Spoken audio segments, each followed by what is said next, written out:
Welcome back to Tarot Talk Tuesdays. Today we are talking about the Magician. Now, the image that you see now is the traditional Rider-Waite tarot version of the Magician. And here you see different variations of the Magician card.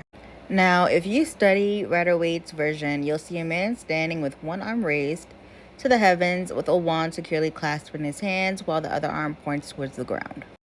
This magician, the Rider-Waite magician, is bringing into his reality the energy of life in its most purest and creative form. He holds the wand, carefully aware of the psychic power, the fool carried unknowingly and lightly on his shoulders. Now, as you can see, each magician has some form of the infinity sign on it. As you can see on the Rider-Waite deck, the infinity sign is above the magician's head. Now, the infinity symbol that floats above the magician's head is right where his crown chakra sits, which represents the infinite knowledge that all mages, wizards, warlocks, conjurers, and magicians hold within them. The magician uses the experience gained and pain endured and transmutes that energy into something he or she can use. He or she turns that invisible energy into something tangible. Now, if you look at this tarot deck, or this magician card is from the True Black Tarot deck. And as you can see, there is basically chaos in the background. This magician basically means that, this card basically means that the magician is creating something tangible out of the chaos and the pain from his past. Now, if you read reversals, a reversed magician means someone with a blocked energy flow. It could mean a weakness, a lack of will, confusion, or purpose. It can also mean the lethargic apathy that we connect to depression. A reversed magician can also mean the abuse of one's power, or a person who pushes his or her will onto others, aka psychic aggression. A reversed magician can also mean that the person doesn't know how to direct his or her energy, and they don't know how to manifest that energy into his or her reality.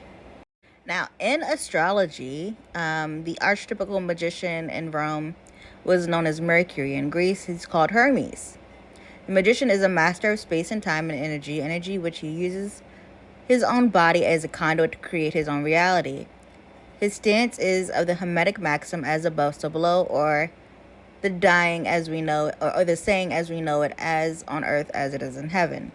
Mercury shows to the magician that causes and effect and personal experience aren't far apart. Mercury, aka Hermes, is the god of speed, communication, salesmen, tricksters, and thieves.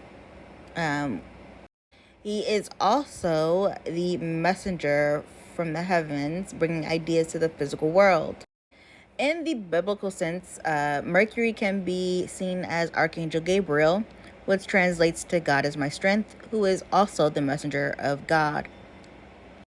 Mercury is ruled by both airy Gemini and earthy Virgo. Mercury also rules over the third house, which is the communication, and the sixth house, which is work and service to others. Mercury also rules over the body's messaging system, the immune system, the central nervous system, and the sense of organs.